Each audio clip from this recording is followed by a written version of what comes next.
only is his shot going to miss, but it's an air ball, which means it's not going to hit the rim at all. So what I have to do, I'm thinking this in that split second that you have time to decide this sort of thing, what I need to do is I need to stop my momentum. I need to somehow, this is going to be made harder by this microphone, I need to catch the ball, and then I need to somehow turn and throw up some kind of miracle shot over my shoulder, all in about half a second. What I managed to do is this. I catch the ball, and then as I begin to turn, I've stopped my momentum. I go to start the ball up this way, and then my ankle breaks. And what happens when you've caught a ball and you've turned this way and your ankle breaks is that you drop the ball, you go onto the ground, and you start crying immediately. Which is not something that would have made my father proud, but that's how it works when you break your ankle. The buzzer sounds, the Mercian fans storm the court because they've finished in 16th place for sure. And I watch as a guy jumps over my leg, and I'm crying, and everything's gone wrong, and this is probably rock bottom for me. And then my American teammate Chris comes over and says, "Hey man, how you feeling?" And I'm like, "Really bad. I think I broke my ankle." And then he smiles, and I say, "Well, why are you smiling?" And he says, "Well, Valladolid won, so we're saved." And he goes, "Aren't you happy about that?" And I say, "Not really, because that means that I broke my ankle for no reason at all." So we get me back together, take an x-ray. Sure enough, the talus in my ankle is snapped in half. We go back to Menorca. There's this huge celebration. If we have time, we actually have this set up because I wanted to show you, if there is time, some of the craziness that was Menorca. We may or may not get to that. There's this, whoa, almost lost the microphone. Stupid. I wish this Rihanna thing would work. Anyway, so we go back to Menorca. There's a celebration where like 10,000 people show up. We are like the Pope. We go up and give speeches. It's crazy. Then we go, can I not refer to the Pope here because of Mormonism? Is that true? Sorry. I don't believe in the Pope either. So we go back to our domiciles, and I have to fly home soon because in 3 days, a lot of things are happening here. In 3 days, this book that the Emperor mentioned is coming out in New York City. It's being published by Random House. It's a very big deal. So I, on crutches, go back to the airport in Barcelona on my way home. I'm going to New York to do press for this book. And while I'm in the airport in Barcelona, I see the girl again because she has emailed me while I'm back in Menorca. She sent me an email saying, "It was really great to talk to you. Is there any way we could see each other before you leave town?" And I say, "Sure." So we set it up and have a little pastry. And as I'm walking through customs, I'm thinking, wow, that was really great. It feels like we've known each other for a really long time. So when I get back to Kansas, after my book has been released and I've done all the press in New York City, I've walked to a bookstore in Times Square on my crutches, which is not how anybody in Times Square is because everybody's in such a rush. And I'm like, guys, I'm trying to go see my book. It just came out. Leave me alone. I get back to Kansas and I have my ankle up in the air and I'm talking every day to this girl and I'm talking about my book, and then Menorca calls and says, "Do you want to come back? You saved our team by helping us finish in 16th place. So can you come back to Spain next year?" And I say, "Sure," because my career is kind of, it's not in the toilet, but it's certainly on the rim. And I'm excited that, that anyone wants me. So I go back to Menorca, where it is discovered that there's a piece of bone in this crack in my talus, and I need to have surgery. Incidentally, I've had surgery, I guess, only once or twice in foreign countries. It's pretty scary to have surgery when you don't understand what the doctor's telling you, by the way. So don't do that if you can decide one way or the other. I have the surgery. The year does not go great. The team's not happy with me because my ankle sucks. And then at the same time that I'm playing basketball, I'm starting to really like this girl who lives in Barcelona. We've now kind of struck up something of a relationship. The team at first bans me from going out one time because they think I'm too much of a partier, which is insane because I don't drink that much. Then they just find out that I'm going to Barcelona to see this girl, and they ban me from leaving the island, which only contributes to the very romantic and exciting nature of our relationship. I feel like some sort of 14-year-old being kept from his girlfriend. The season ends in similar fashion, actually, to the year before, only without all of the drama. It comes down to the last game of the year. We have to win to keep the team in the first division. This time we do it. It's not such a big deal. There's no Marcus Pfizer. Nobody offers us $10,000 million to do it. The team, I can tell, is not particularly happy with me. They're not going to offer me a contract for the next year, so I go to Barcelona to live with the girl. I'm not too sad about this fact. I can kind of tell that my career is probably coming to an end, but I found what I think at the time is the woman of my dreams, and I will admit to you that all through my life when I was playing overseas, I had this weird vision that I would play basketball and that basketball would lead me to the perfect woman, we would end up together, and all would be well. So we're living in Barcelona. I'm starting to see some cracks in my philosophy in that she doesn't like to read books and I write books, and that's potentially a problem. She's also not entirely over her ex-boyfriend, and that's kind of a problem. But I'm going to soldier through because I'm determined, and that's the sort of attitude that in basketball worked for me, so it will probably work in romance, right? Not really. I go back to Kansas, she goes back to Holland at some point, and she calls and breaks up with me. And I am sad again, and probably I cried, of which my father also would not have been too proud, because he never really liked that girl anyway. So now, my life is sort of terrible. Basketball career is over. I don't have this girlfriend that I thought was going to be the answer to everything. And I'm not sure what I'm going to do with myself.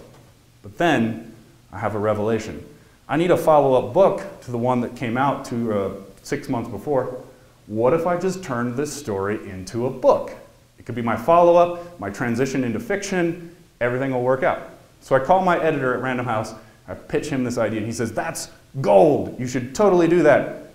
So I set about doing it, and I spent 2 years working on a book that's going to combine all of these elements, the things that I just told you, which are crazy but also true. I'm going to fictionalize it slightly, make the arc better. It's going to be triumphant. I take the book, or I send the book to my agent. I have this high-powered literary agent, and I ask him to tell me what he thinks. Will he be able to sell this book? He waits 6 weeks, and then he tells me that I should come to Manhattan to his office on the 40th floor of some high-rise. And I walk in, and the thing about showing someone fiction that you've wrote is it's a lot like walking into a room and taking off your pants and having that person evaluate your genitals, because it's that revealing. So I walk into the room and I metaphorically take off my pants. And he says, "This book's amazing. You did a really good job on this. We're going to sell it to someone." And I think, I'm saved. I've done it. I'm going to get my book published. My life is back on track. 6 weeks later, I get an email from him that says all 11 publishers that he sent it to passed on it. Now my life is not looking so good. But undaunted, I think, this book's great. I'm going to self-publish it. So I call in a woman I know who is a good writer, and I ask her if, for a small fee, if she'd be willing to edit this book of mine. And she says, "Sure," and then I send it off to her. I wait another 6 weeks or so, and then I get an email from this woman, whose name is Evie, incidentally. I'm in a coffee shop, in fact, the same coffee shop that's next to where we hold writer's block, back where the homeless guy tried to assault me and my writers. And as I'm sitting there, I read this email. A friend of mine is sitting across from me, and he can see my face fall as I'm reading the email. She says, "Paul, unfortunately your book is neither a memoir nor a novel, and I'm afraid that you should probably rethink this whole idea." And as I stand up, I have that moment where you know, if you've done something creative ever, that what this person has said is correct. You fought and you fought and you fought for this thing, but you know deep down that it's flawed in some way. Kind of works that way in love too, I think. When you know at the bottom of the pit of your stomach that it's not quite right, and then something finally caps it and makes that true. So my friend can see that I'm crying again as I stand up. I don't know, you would not think 6'9", 230-pound person in front of you would cry so much, would you?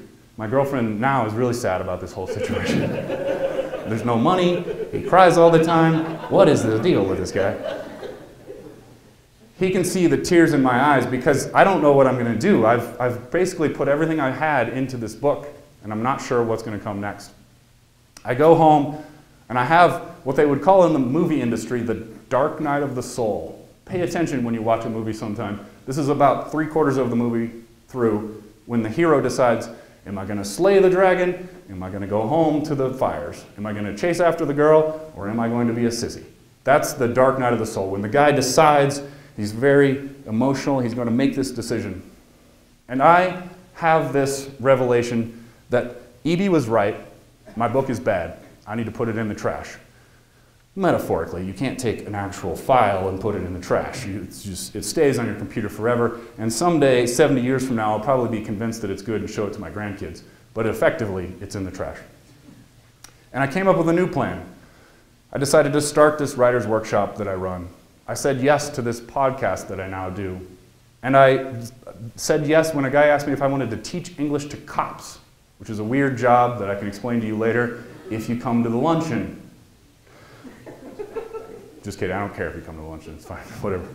And then I had this realization that I needed to write more books, but I needed to care a little bit less about them. I needed to put less of my own personality in them and make it more about someone else. The problem is that this is sort of the end of the story, and it's not the Hollywood ending that you wanted to hear, right? Like you hoped that I would say I overcame failure, and then I had this book that sold 1 million copies. But I kind of like the fact that this story works the way it does because this is how life works. You don't have these Hollywood endings that you think you're going to get. The truth is that you fail a lot, you fail a lot, you fail a lot, and then you find something that makes you happy. My life is not nearly as cool as I thought it would be, but that's okay. I'm not the NBA star that I thought I would once be. I'm not a famous novelist at this point. I might be someday, but not right now, I'm not. Now you might think that this doesn't apply to you. After all, I've just told you a story about me being a professional basketball player, living in Spain, writing books. These may be things that you think, I'm never going to participate in any of that, so why would this apply to me at all? But I think I'm a lot more like you than you realize. My dad worked for 35 years for the state of Kansas and is now retired and has a pension that pays him 75% of what he earned when he was at his peak. I don't think you or I will ever have access to that. And so what you're going to have to do is something similar to what I've done, which is that you're going to have to go out and screw up a lot. As I mentioned, my life isn't quite how I thought it would be, but the truth is that I love doing writer's block. I love this podcast I do. I love the fact that I teach cops even though they drive me crazy all the time. And so I will leave you with this one piece of advice, which is that I think you should go out and fail as many times as you possibly can. Do not be afraid to try new things and to screw those things up entirely. Because I think that failure is the best teacher you can get. So go out and find it. This is where you clap.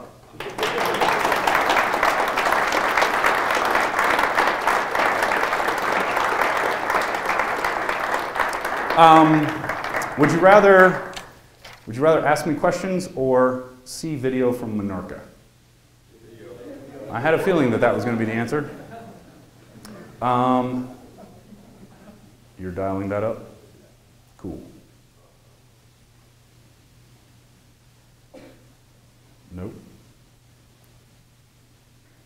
Success? Is it in the Mediterranean or is it on the... It's in the Mediterranean, off to the east of Barcelona. So this is what it looks like in Menorca.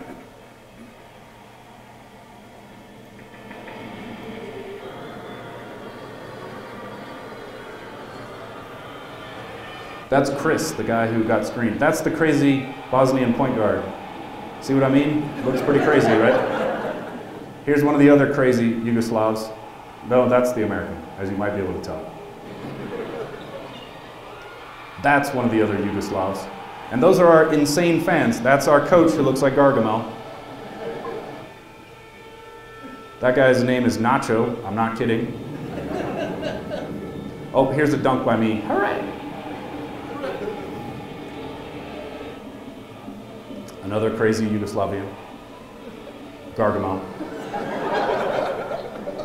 American. Oh, that's a three-pointer by me. Notice the tights that I was wearing? That's because of the knee surgeries and because I'm a sissy. Okay, so that's what it looked like when we were coming back all the way from last place to third to last. Here's what it looked like when we were, nope, don't do QuickTime. That's not gonna work. Here's what it looked like when we got the team to 16th place.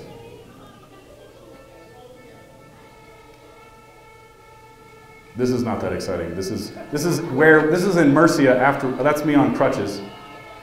Just so you know I wasn't joking about all of this. There's me with 2 tiny humans. So this is the town square where we're going to go up and speak like they're on the way to the town square. Keep in mind, again, we didn't win a championship. We just finished 16th.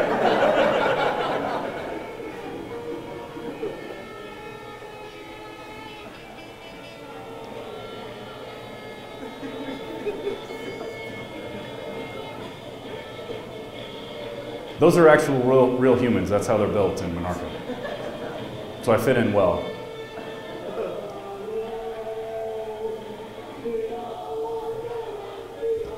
I'll bet you'll be not surprised when I tell you that there was not a lot to do on the island of Menorca.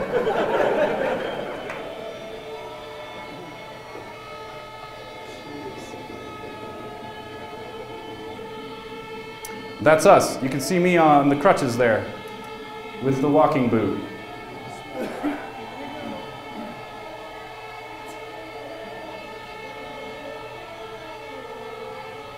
You can imagine that this did not do much for our coach's outsized ego. He was already pretty impressed with himself. This only made it worse.